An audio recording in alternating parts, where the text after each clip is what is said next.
Exactly 1 month since Russia invaded President Biden in Brussels to meet with European leaders. And today, the president committed to giving billions of dollars in humanitarian and military aid to Ukraine. NewsNation correspondent Kelly Meyer joins us now from D.C. Kelly, what else came from the president's meetings? Well, good evening, Nicole. Today, the president drawing what amounts to a red line if Russian President Vladimir Putin were to use chemical weapons in Ukraine, saying they would respond in kind, adding that any response would depend on what he called the nature of the use of those weapons. President Biden told reporters he was the one who called for this urgent meeting, saying they had to do more to help Ukraine and stop Russian President Vladimir Putin.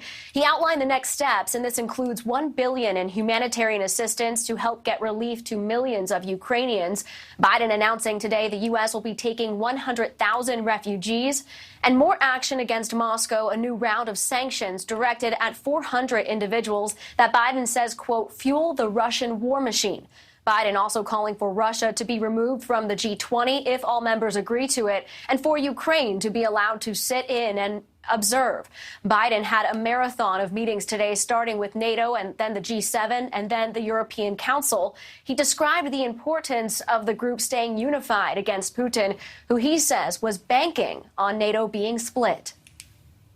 And the very thing that Putin has tried to do from the beginning, and I've been saying this since my days as Vice President of the United States, is to break up NATO.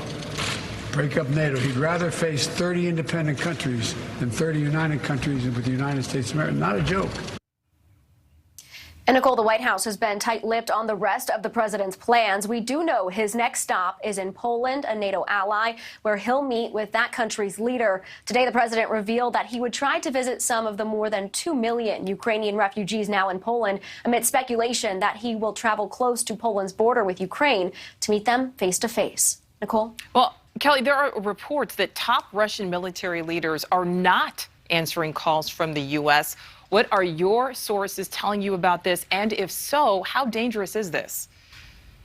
Well, it's incredibly dangerous. Being unable to reach their Russian military counterparts in an emergency could have catastrophic results. Pentagon confirming these reports for us today. This statement shared with us from spokesperson John Kirby, basically saying that top military brass efforts to reach their Russian counterparts have so far gone unanswered. Kirby adding, quote, we continue to believe that engagement between U.S. and Russian defense leaders is critically important at this time. Nicole? Absolutely. All right, Kelly, thank you. Thank you for watching. Click the red subscribe button below so you can get more of NewsNation's fact-driven, unbiased coverage.